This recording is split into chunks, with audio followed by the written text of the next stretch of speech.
से, करुणा से, भगवान शिव की उदारता से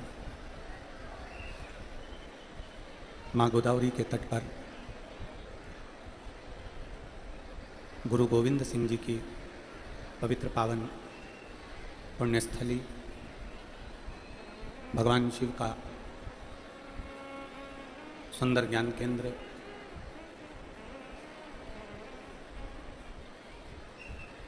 ये पवित्र पावन नांदेड़ की भूमि, जहाँ आप और हम सब मिलकर संत साधु ब्राह्मण जन गुरुजन तपस्वी साधक उपासकों के साथ बैठकर भगवान शिव की कुलेश्वर शिव महापुराण की कथा श्रवण कर रहे हैं। बड़े भाग्यशाली हैं सभी श्रोता भाई बहन जो नांदेड़ की इस पवित्र भूमि पर बैठकर इस पवित्र कथा का लाभ ले रहे हैं। कथा के मुख्य यजमान डॉक्टर शिवराज नांदेड़कर जी, श्री प्रशांत पातेवार जी, एक बार यजमान परिवार के लिए जोरदार ताली बजाकर स्वागत वंदन अभिनंदन। कहीं ना कहीं भगवान ओगढ़दानी त्रिकालदर्शी कैलाशी अविनाशी शिव की कृपा है, उनकी करुणा है, जो ये पवित्र पावन शिव महापुराण की कथा श्रावण के इस पवित्र अवसर पर मराठी सावन के इस पवित्र अवसर पर आप और हम सब श्रवण कर रहे हैं। और महाराज, कोई पुण्य पूर्व का होगा, कोई पुण्य अपने माता पिता का होगा, कोई पुण्य आपका और हमारा सबका होगा, जो ये पवित्र पावन प्रांगण में लाखों की संख्या में बैठकर भगवान शिव की पवित्र कथा का लाभ ले रहे हैं। और तेरी कृपा बिना न हिले एक भी अणु, लेते हैं श्वास तेरी कृपा से तनु तनु। बखान क्या करूं राखों के ढेर का, झपटी भभूति में खजाना कुबेर का। हे गंगाधार मुक्ति द्वार ओंकार भोले ओंकार, आयो शरण तिहार शंभुतार। रामचरितमानस में 2 वाटिकाओं का वर्णन आता है। रामचरितमानस में 2 वाटिकाएं कही गई है। एक वाटिका है पुष्प वाटिका और दूसरी वाटिका है अशोक वाटिका। बहुत सावधानी से कथा सुनिएगा। आज कथा का छठा दिवस है। कल सुबह 8 बजे से 11 बजे तक कथा होकर विराम हो जाएगी। शिव महापुराण में छठे दिन को कथा का जो विराम दिवस होता है, उसके एक दिन पहले का जो दिन होता है, रात्रि होती है, उसको शिवरात्रि कहा जाता है। एक पुष्प वाटिका है, एक अशोक वाटिका है। पुष्प वाटिका में भी माता सीता है और अशोक वाटिका में भी माता सीता। दोनों में माता सीता विराजमान। पुष्प वाटिका में भी माता सीता है और अशोक वाटिका में भी माता सीता है, दोनों जगह। अब जरा ध्यान देना, शिव महापुराण की कथा कहती है पुष्प वाटिका एक संत की है, राजा जनक जी की। पुष्प वाटिका एक योगी की है। और अशोक वाटिका किसी योगी की, तपस्वी की, साधक की नहीं, रावण जैसे भोगी की है। सीता जी पुष्प वाटिका में भी हैं और सीता जी अशोक वाटिका में भी। माता जानकी जी पुष्प वाटिका में भी विराजमान है और माता जानकी अशोक वाटिका में भी विराजमान। इस चरित्र को तुलसीदास जी ने, वाल्मीकि बाबा ने बड़ा सुंदर वर्णन किया। तुलसीदास जी लिखते हैं, वाल्मीकि बाबा लिखते हैं अपने रामचरितमानस में, रामायण में, कि सीता जी योगी की वाटिका में भी विराजमान है और सीता जी भोगी की वाटिका में भी विराजमान। अर्थात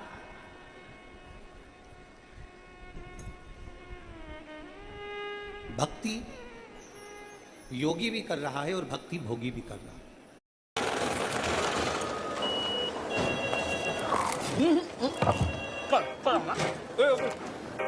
आ रहा हूँ, पहुँच रहा हूँ। एक बड़ा सुंदर भाव यहाँ कहते हैं कि अगर एक जज भी अगर भगवान अपनी कुर्सी पर जाकर बैठता है तो सुबह पहले 2 अगरबत्ती लगाकर बैठता है कि मेरी कुर्सी पर से न्याय श्रेष्ठ हो। एक डॉक्टर भी अगर अपनी कुर्सी पर जाकर बैठते हैं तो वो 2 अगरबत्ती लगाकर बैठते हैं कि मेरे हाथ से अगर कोई मरीज मेरे पास में आया है तो वो ठीक होकर जाए। एक व्यापारी भी 2 अगरबत्ती लगाकर अपनी दुकान पर बैठता है कि मैं व्यापार करूं तो बाबा आप कृपा करें। छोटे से छोटा व्यक्ति से लेकर बड़ा सा बड़ा व्यक्ति भी 2 अगरबत्ती भगवान को लगाता है। अब ये तो सब श्रेष्ठ श्रेष्ठ हो गए कि जिन्होंने अगरबत्ती लगाई।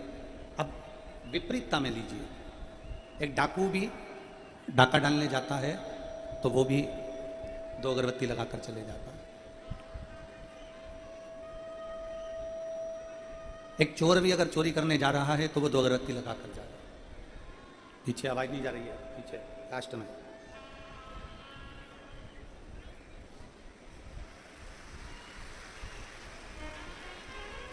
योगी भी भगवान की भक्ति में डूबा हुआ है और भोगी भी भगवान की भक्ति में डूबा हुआ है।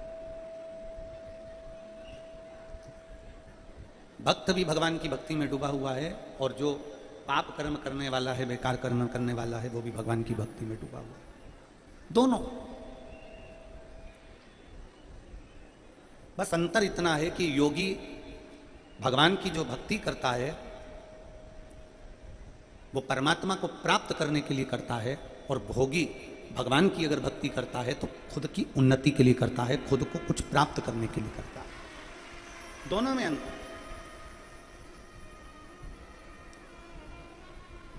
दोनों में अंतर है और दोनों अंतर शिव महापुराण की कथा कहती है कि भगवान के सम्मुख में जब भी जाना, मेरे बाबा के सम्मुख में जब भी जाना, मेरे शंकर के सामने जब भी जाना, पहला प्रयास करना कि सर्वे भवन्तु सुखी, सब सुखी रहें,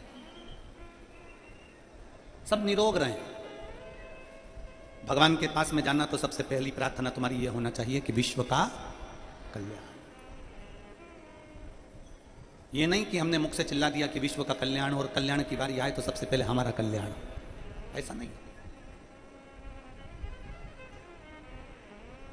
पर कई बार, कई स्थिति में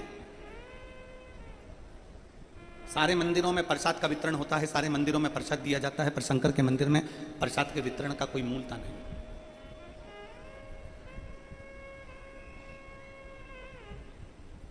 क्योंकि प्रसाद देने वाला अगर खड़ा होगा, प्रसाद बांटने वाला अगर कहीं पर होगा तो वो ये प्रसाद बांटते समय उसके स्मरण में आ जाएगा कि ये मेरा अपना है तो उसको ज़्यादा दे देगा, कोई पराया है तो उसको कम दे देगा।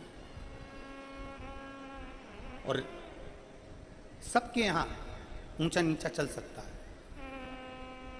सारे देवताओं के पास में ऊंचा नीचा चल सकता है, पर महादेव के पास में शंकर भगवान को तो दक्ष प्रजापति ने श्राप दिया था, शिव मैं तुझे श्राप देता हूं कि तू शमशान में निवास करेगा। शमशान का मतलब है जहां पर अमीर भी जाएगा तो बांबू पर जाएगा, गरीब भी जाएगा तो बांबू पर जाएगा, अमीर भी जाएगा तो बांस पर जाएगा, गरीब भी जाएगा तो बांस पर जाएगा, अमीर भी जाएगा तो घास पर जाएगा, गरीब भी जाएगा तो घास पर जाएगा, अमीर भी जाएगा तो सफ़ेद कपड़े में जाएगा, गरीब भी जाएगा तो सफ़ेद कपड़े में जाएगा। जहां जाकर सबकी शान सम हो जाती है उसका नाम शमशान है, जहां शिव का निवास है। वो शमशान है जहां शिव का निवास है, वो शमशान है जहां भगवान शंकर का निवास है।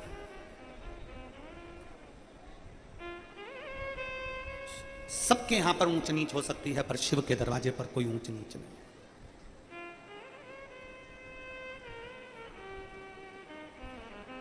शमशान जो जाता है,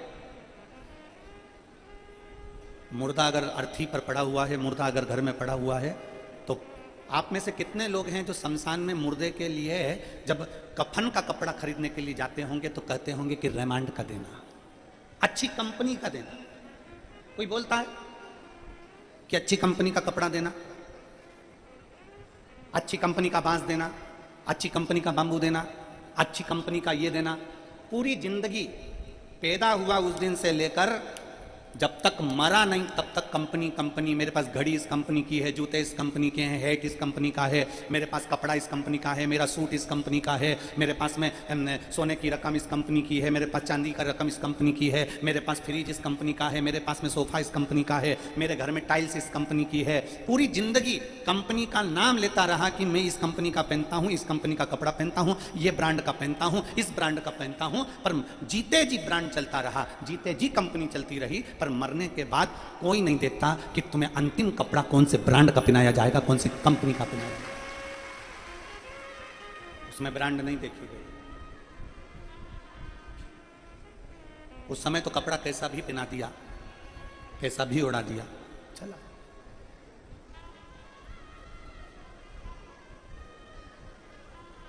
किसी भी कंपनी का मरने पर कफन में जेब नहीं होती, पर जिंदा हो तब तक तुम्हारी शर्ट में, तुम्हारी टी शर्ट में जेब होती है। बोलो होती कि नहीं होती? कहां होती है? लेफ्ट में, राइट में नहीं।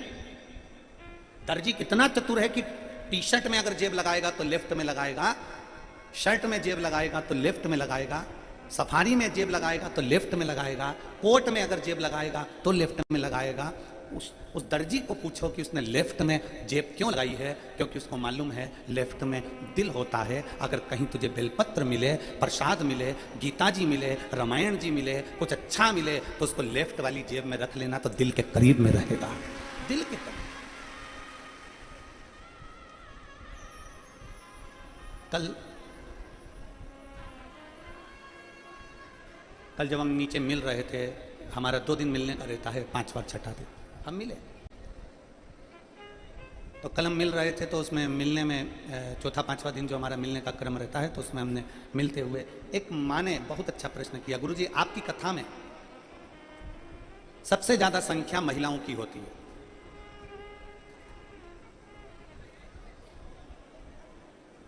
सबसे ज्यादा संख्या माताओं की होती है। हमने कहा ऐसा तो कुछ भी नहीं है, पुरुष भी हमारी कथा में आते हैं, पर महिलाएं ज्यादा आती हैं। हमने कहा माताओं का प्रेम अधिक होता है, माताओं की करुणा अधिक होती है, माताओं की वात्सल्यता अधिक होती है, और माताओं का स्नेह अधिक होता है। तो वो महिला ने कहा कि क्या पुरुष में करुणा कम होती है, क्या पुरुष में वात्सल्यता कम होती है, क्या पुरुष में स्नेह कम होता है? हमने कहा माँ, जब भी बोला जाता है तो लोग कहते हैं कैसा आदमी है, कितना कठोर हृदय है, और किसी भी महिला के लिए बोला जाता है तो देखो कितने कोमल भाव की है, कितने निर्मल भाव। उसका कारण क्या है? क्योंकि ब्रह्मा जी ने जब सृष्टि की रचना करी, शिव महापुराण की कथा कहती है, ब्रह्मा जी ने जब सृष्टि रची तो अपने सीधे अंश से मनु को और उल्टे अंश से शत्रुपा को प्रकट किया। राइट से मनु, लेफ्ट से शत्रुपा। स्त्री की उत्पत्ति ब्रह्मा जी के उल्टे भाग से हुई है। उल्टे भाग से हुई मतलब हृदय कहां होता है, दिल कहां होता है? उल्टे साइड में। तो स्त्री का जो जन्म हुआ वो लेफ्ट से हुआ है, इसलिए पुरुष से ज्यादा स्त्री नरम स्वभाव की, कोमल, प्रेम, स्नेह, वात्सल्यता, करुणता उसमें ज्यादा होता है। अपने पति के प्रति, एक पति में जितना स्नेह स्त्री के प्रति नहीं, उतना स्त्री का, पत्नी का प्रेम पति के प्रति ज्यादा होता है। एक बच्चों का प्रेम मां के प्रति, बाप के प्रति इतना नहीं, पर मां का प्रेम बच्चों के प्रति ज्यादा होता है। एक सास ससुर का प्रेम बहू के प्रति कम, बेटे के प्रति ज्यादा होता है, पर बहू जैसे ही सास ससुर बीमार पड़ते हैं तो उसकी आंख में आंसू आ जाता है, क्योंकि उसका प्रेम सास ससुर के प्रति भी ज्यादा होता है। एक स्त्री, एक नारी, एक महिला जिसकी वात्सल्यता, जिसकी करुणता, जिसका प्रेम, जिसकी स्नेहता अधिक होती है।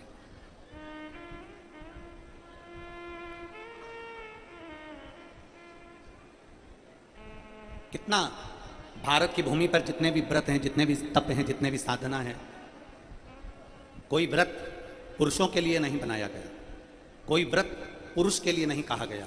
जितने भी व्रत मेरी माताएं करती हैं, तीज का व्रत, छठ का व्रत, उपछठ का व्रत, हरताली का व्रत, छोटी तीज, सतुआ तीज, जितनी पूजन माताएं निमाड़ी की पूजन करती हैं। कई मारवाड़ी माताएं निमाड़ी पूजती हैं, कोई सतुआ का पिंड बनाती हैं, कोई पिंडा बनाकर पूजन करती है, कोई बड़ी तीज करती है, कोई छोटी तीज करती है, कोई हरताली का तीज करती है, कोई छठ करती है, कोई उपछठ करती है, कोई चतुर्थी करती है, कोई अनेक व्रत होते हैं। सारे व्रत जितने भी बनाए गए हैं वो सारे व्रत महिलाओं के लिए गए। क्यों? नारी के लिए क्यों? उसका वर्णन केवल इतना है कि नारी, स्त्री अपने लिए कभी व्रत नहीं करती। स्त्री अगर तीज का व्रत कर रही है तो पति के लिए कर रही है कि इनकी उम्र अच्छी हो, करवा चौथ का व्रत कर रही है तो पति की उम्र अच्छी हो, संतान सप्तमी का व्रत कर रही है तो मेरे बच्चे अच्छे रहें, 16 सोमवार कर रही है तो मेरा परिवार अच्छा रहे, संकट सोमवार कर रही है तो मेरा परिवार अच्छा रहे, पशुपति व्रत कर रही है तो मेरा परिवार अच्छा रहे। जितने भी व्रत माताएं करती हैं वो खुद के लिए नहीं करती। भारत की माँ, भारत की स्त्री, भारत की नारी जो भी करती है वो अपने पूरे परिवार के लिए करती है कि सर्वे भवन्तु सुखिनः। भारत की नारी सबके हित के लिए करती है कि सब सुखी रहें, सब आनंद में रहें। अब शिव महापुराण की कथा में एक अच्छा प्रसंग आता है, बड़ा सुंदर, कि पार्वती जी, माता पार्वती जी जो तप करी हैं, माता पार्वती जी ने जो साधना करी, माता पार्वती जी ने जो तप किया, माता पार्वती जी ने जो उपास किया, माता पार्वती जी ने जो बाल्यावस्था से लेकर अन्य अवस्था तक भगवान की भक्ति करी, वो किसके लिए करी? तो शिव महापुराण की कथा कहती है, घर में जो बुजुर्ग माँ होती है, घर में जो बूढ़ी माँ होती है, वो देखती है कि मेरी एक बहू को संतान है, दूसरी बहू को संतान नहीं है। वो देखती है मेरा एक बेटा सुखी है, दूसरा बेटा सुखी नहीं है। वो देखती है मेरे एक बेटे में बड़ा ज्ञान है पर दूसरे में ज्ञानता नहीं है। तो घर की जो बुजुर्ग होती है, घर की जो बूढ़ी माँ होती है, वो ये जितना तप करती है, जितनी साधना करती है, जितनी पूजन करती है, जितनी आराधना करती है, घर की बूढ़ी माँ अपने पूरे बच्चों के लिए करती है कि मेरे घर के सभी बच्चे बराबर के रहें, श्रेष्ठतम। मेरी माता पार्वती जी जितने व्रत कर रही हैं, जितना मेरे माता पार्वती जी तप साधना कर रही हैं, जितना मेरी माता पार्वती जी व्रत साधना उपास कर रही हैं, वो सब संपूर्ण विश्व के कल्याण के लिए, संपूर्ण विश्व। और मैंने तेरे ही भरोसे बाबा, तेरे ही भरोसे हवा बिच उड़ती जावांगी बाबा, डोर हत्तो छठी मैं कट्टी जावांगी, भोले मैं तेरी, शंभो मैं तेरी पतंग, हवा बिच उड़ती जावांगी बाबा, डोर हत्तो छठी मैं कट्टी जावांगी। संपूर्ण विश्व के कल्याण, संपूर्ण जगत के उद्धार के लिए। एक सुंदर प्रसंग आता है कि शिव के करीब में जाना, शंकर के पास जाना, शंकर के नजदीक में जाना, शिव के करीब में जाना, देवाधिदेव महादेव के पास में जाना, तो मांगने से पहले 50 बार विचार करना। मांगने से पहले 50 बार विचार करिए। शिव के करीब में अगर जाओ तो मांगने से पहले विचार करिए। शंकर भगवान, मेरे शिव, अपने भक्त का चेहरा देखकर पहचान जाते हैं कि इसकी जिंदगी में सुख कितना है और दुख कितना है। अपने भक्त का मुख देखकर पहचान जाते हैं कि इसकी जिंदगी में कितना सुख कितना दुख है। क्या करुणा करेगा। हमारे यजमान डॉक्टर शिवराज नांदेड़कर जी, उनकी धर्म पत्नी आज सुबह पूजा के समय पर उनकी आंखों में अश्रु था। कल उनकी माता की आंख में भी अश्रु था। तो हम पूछ लिए कि क्या कारण है जो आपकी आंख में आंसू है। कहा, गुरुजी, टीवी पर आपकी कथा सुनते थे और आसन लगाकर बस बेलपत्र चढ़ाते चढ़ाते बाबा से कहते थे कि बाबा एक दिन आप घर जरूर आना। विनय करते थे, निवेदन करते थे। एक बार स्वप्न में भी बाबा ने ऐसी कृपा करी कि ऐसा लगा कि आप शिव पुराण कथा करने के लिए हमारे घर में विराजमान हो। और आज मेरे भोलेनाथ ने ऐसी कृपा कर दी कि उस स्वप्न को सत्य कर दिया। बाबा की ये करुणा। कृपा है।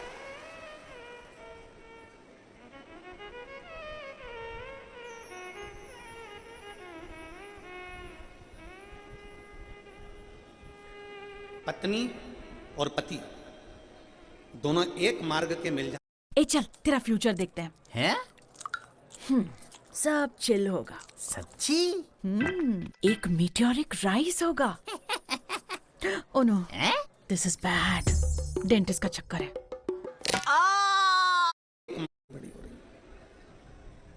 हमने पहले भी कथा में कहा, पाँव में जो जूता पहना जाता है वो एक ही नंबर का पहनना चाहिए। जैसे 8 नंबर का इस पाँव में जूता पहन रहे हो तो 8 नंबर का इस पाँव में भी पहनो। अब तुमने 8 नंबर का इसमें पहन लिया और 10 नंबर का इसमें पहन लिया तो ईमानदारी से बोलो, बहुत लंबे नहीं चल पाओगे, पाँव में छाले पड़ जाएंगे, कहीं तुम गिर जाओगे, कहीं बढ़ नहीं पाओगे। एक पाँव में 8 नंबर का है, दूसरे पाँव में 10 नंबर का, एक पाँव में 6 नंबर की चप्पल है, दूसरे में 8 नंबर की चप्पल है, बहुत लंबे चल नहीं सकते। पाँव के दोनों जूते दोनों एक नंबर के होना चाहिए कि 8 का ये है तो 8 का ये हो, 6 का ये है तो 6 का ये हो, 5 का ये है तो 5 का ये हो, 9 का ये है तो 9 का ये हो, 10 का ये है तो 10 का ये हो। दोनों पाँव में जूता चप्पल एक ही नंबर का होगा तो बहुत लंबे चल लोगे। अगर नंबर गड़बड़ हो गया तो चल नहीं पाओगे। उसी तरह परिवार में पति पत्नी का भी नंबर एक ही होना चाहिए कि हमको आगे बढ़ना। पत्नी अगर भगवत भजन करने वाली है तो पति भी भगवत भजन करने वाला हो। पति अगर भगवत भजन करने वाला है तो पत्नी भी भगवत भजन करने। एक कथा आती है श्रवण कुमार जी की।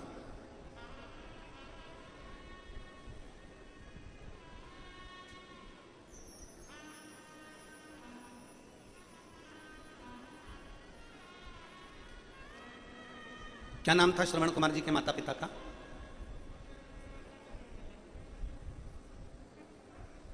शांतिन मुनि सुहांगी।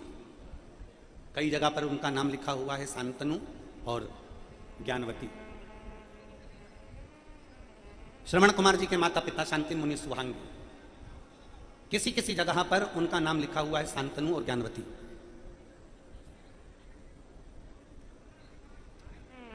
आंखें थी कि नहीं थी? जम के बोलो जरा। श्रवण कुमार के माता पिता की आंखें थी कि नहीं थी? नहीं थी। पर शास्त्र तो कहता है कि श्रवण कुमार के माता पिता शांतिन मुनि और सुहांगी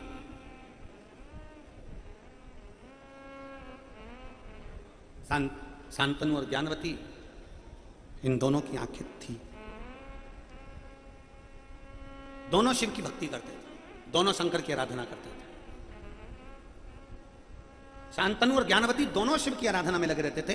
इनका पल पल शिव के लिए होता था, पल पल शिव के लिए होता था। दोनों शंकर भगवान की भक्ति में लीन रहते। प्रतिदिन शिवालय जाना, शंकर की भजन करना, पूजन करना, अर्चना करना, सेवा करना लगे रहते।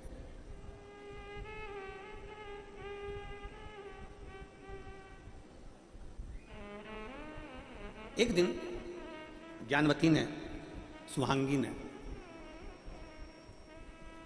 अपने पति से कहा कि हमारी अवस्था ढलती चली जा रही है और हमारे यहाँ संतान का सुख नहीं है, हमारे यहाँ औलाद नहीं है। हमारी अवस्था ढलती चली जा रही है और हमारे यहाँ पर औलाद का सुख नहीं है, हमारे यहाँ संतान का सुख नहीं है। हम वृद्ध अवस्था की ओर बढ़ते चले जा रहे हैं, हमारे घर औलाद नहीं है। तो शांतनु जी ने, शांतिन मुनि ने कहा कि बाबा की मर्जी है, क्यों संतान नहीं ये तो वो जान सकता है। पर पत्नी ने जिद पकड़ ली, ज्ञानवती ने जिद पकड़ ली, सुहांगी ने जिद पकड़ ली। और ज्ञानवती ने जिद पकड़कर कहा कि कुछ भी हो जाए मेरे घर में संतान होना चाहिए। मैं नहीं जानती, अब मेरी अवस्था ढलती चली जा रही है, अब मेरी अवस्था निकलती चली जा रही है, मुझे संतान का सुख होना चाहिए, मुझे संतान होना चाहिए और मेरे घर में संतान होना चाहिए। हम महादेव की इतनी पूजन करते हैं, हम महादेव की इतनी भजन करते हैं, हम शंकर जी की इतनी आराधना करते हैं, हम शिव जी का इतना गुणगान करते हैं, तो शंकर भगवान हमको औलाद क्यों नहीं दे रहा? शंकर भगवान हमको संतान क्यों नहीं दे रहा? शिव जी हमको औलाद क्यों नहीं दे रहा?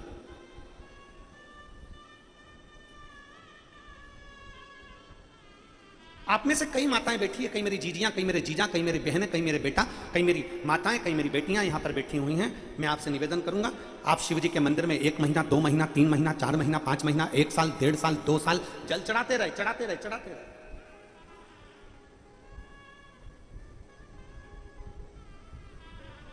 और तुम्हारा काम हो ही नहीं रहा, तुम्हारा काम बहुत लेट हो रहा है। अरे गुरुजी, हमें जल चढ़ाते चढ़ाते इतना समय हो गया, हमें 1.5 साल हो गया, 2 साल हो गया, बाबा हमारी सुन नहीं रहे। हम पशुपति व्रत कर रहे हैं, बाबा हमारी सुन नहीं रहे। हम शंकर जी के मंदिर में झाड़ू लगा रहे हैं, बाबा हमारी सुन नहीं रहे। हम शंकर जी के मंदिर में पोछा लगा रहे हैं, बाबा हमारी सुन नहीं रहे। मेरा निवेदन है, आपका दुख थोड़ा लेट कट रहा है। शंकर भगवान सुनने में थोड़ी लेट हो रहे हैं, पर याद रखना, लेट भले होंगे पर जिंदगी आगे लेटेस्ट जरूर होगी। भले लेट हो, थोड़ा समय लग सकता है, थोड़ा समय खिंच सकता है, थोड़ा समय आगे बढ़ सकता है। 1 महीने में बाबा ने नहीं सुना, 2 महीने में नहीं सुना, 3 महीने में नहीं सुना, 4 महीने में नहीं सुना, सुनेगा। जिस दिन पक्के दिल से भरोसा कर कर, जिस दिन विश्वास के साथ में शंकर की गुणगान करोगे, उस दिन सुनेगा। शांतनु जी ने, शांति मुनि ने अपनी पत्नी से कह दिया, अपने घर में औलाद नहीं है, दोनों का बुढ़ापा आने वाला है, संतान का सुख नहीं। शिव जी के मन में कुछ होगा इसलिए वो नहीं दे रहा होगा। पर सुहांगी ज्ञानवती ने कहा, नहीं, हम शंकर जी पे जल चढ़ाते हैं, हम शिव जी की आराधना करते हैं, हम शंकर की भक्ति करते हैं, तो हमारे घर में औलाद जरूर होना चाहिए। अब इन्होंने एक नियम बना लिया, श्रावण का महीना आता और 1 साल तक, श्रावण के महीने में पूरे साल, 1 वर्ष तक, श्रावण के महीने में 1 वर्ष तक प्रत्येक वृक्ष की पत्ती लाकर शंकर को समर्पित करते। 1 साल तक पत्ती लाकर शिव जी को समर्पित करते, और 1 साल की जो बेलपत्र मिलती, उस बेलपत्र को सुखा लेते, शंकर पर चढ़ी हुई, और उस बेलपत्र को अगले वर्ष खाते, और अन्न का भाग ग्रहण नहीं करते, पानी ग्रहण नहीं करते, केवल बेलपत्र को, सूखी बेलपत्र को खाकर अपना सावन का महीना पूरा निकाल देते। अब बड़ी बेचैनी शरीर में होने लगी। अब इनसे ज्यादा बेचैनी मेरे देवाधिदेव महादेव को होने लगी।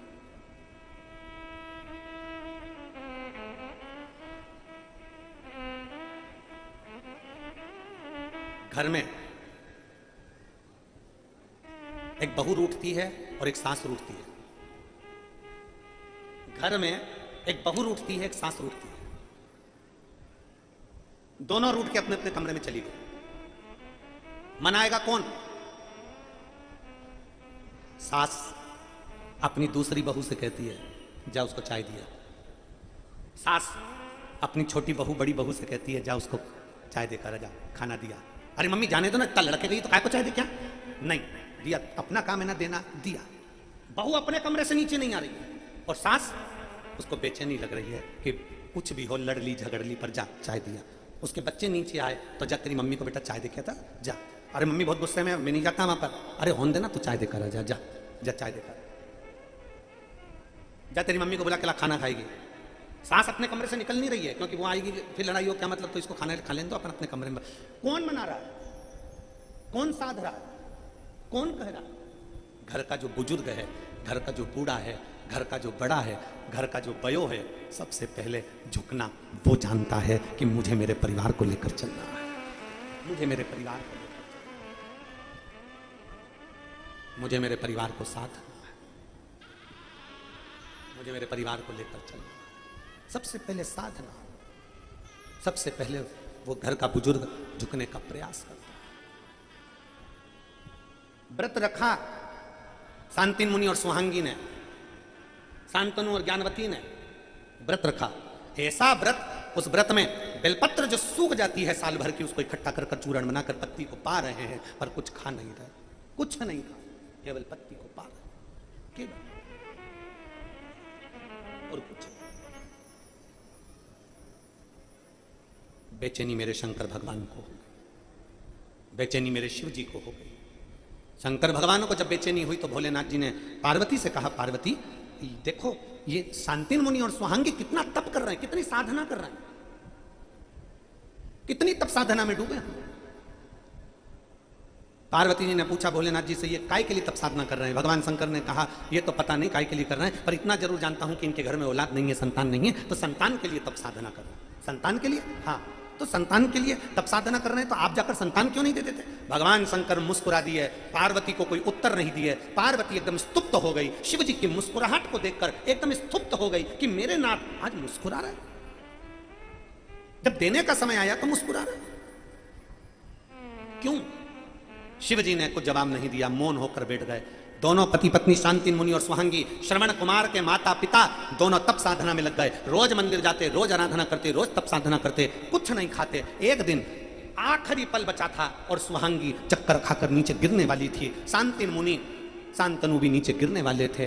ज्ञानवती और शांतनु दोनों जब नीचे गिरने वाले थे, तभी मेरे देवादिदेव महादेव उस शिवलिंग में से सम्मुख में प्रकट हो गए। उस शिवलिंग में से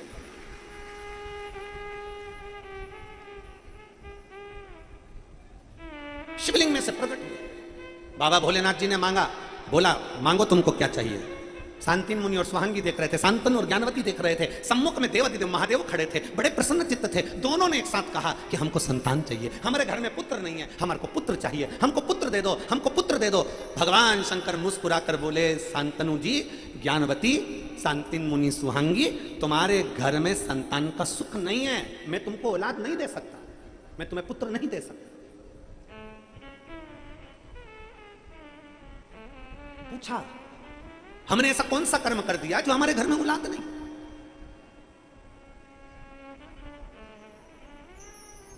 हमारे घर में औलाद का सुख नहीं, हमने कर्म कौन सा कर दिया? ऐसा क्या कर दिया हमने जो हमारे घर में औलाद का सुख नहीं है?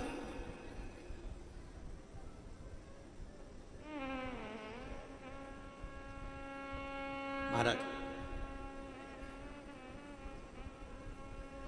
हम पहले भी कल कथा में कहे थे कि मत बुरे कर्म कर बंदे वरना पछताएगा। भगवान की आंखों से तू बच नहीं पाएगा, तू बच नहीं पाएगा। अरे ओ अज्ञानी मत करना दानी, तेरे कर्म का फल भी तू ही पाएगा। जैसा किया तूने तेरे आगे आएगा। मत बुरे कर्म कर बंदे वरना पछताएगा।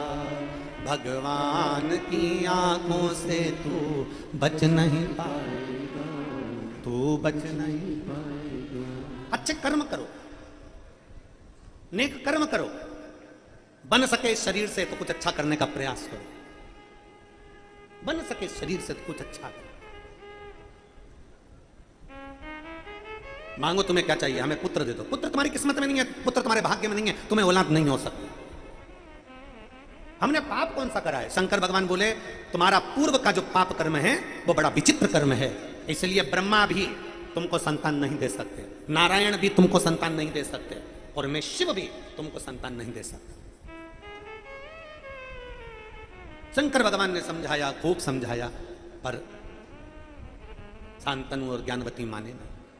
हमने आपकी तप साधना करी है। दुनिया के लेख को पलटने वाला आज कह रहा है कि मैं तुम्हें संतान नहीं दे सकता। विधाता भाग्य लिखता है, विधाता ने भाग्य में दुख लिख दिया है, पर विधाता के लिखे लेख को अगर कोई मिटा सकता है तो वो देव अधिदेव महादेव मिटा सकता है।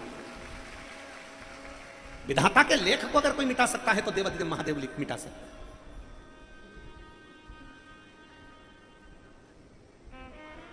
एक पत्र है,